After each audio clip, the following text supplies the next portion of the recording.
आता तुम्ही सगळेच जण माझी यूट्यूबची फॅमिली आहात आणि तुमच्यासोबत मला ह्या छोट्या-छोट्या गोष्टी शेअर करायला आता प्रचंड आवडतंय.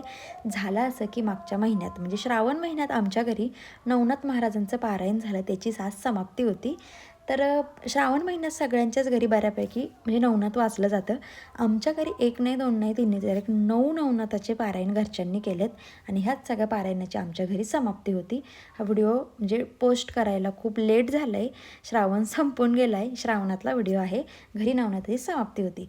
तर त्यानिमित्ताने नवनाथांना जे जे काही पदार्थ आवडतात त्यांच्या आवडीचे 9 प्रकार बनवले होते. उडीद वडे, कढी, वरण, भात, खिचडी भात, चपाती, पुरी, आळूवडी, त्याचबरोबर खीर आणि वालाच्या शेंगा आणि असं बरंच काय काय बनवलं होतं. कुरडई, भजी वगैरे सगळं काही. 9 मुलांना म्हणजेच 9 नाथांना जेवायला बोलवलं होतं आणि त्याचबरोबर आमची जवळची काही पाहुणे मंडळी. असं तसं एक 20-1 माणसांचा स्वयंपाक असेल.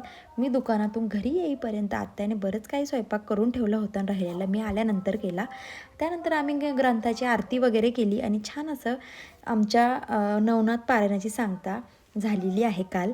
तर या छोट्या छोट्या गोष्टी तुम्हाला मी शेअर करते आहे. तुम्हाला आवडतात की नाही मला कमेंट करून नक्कीच कळवा.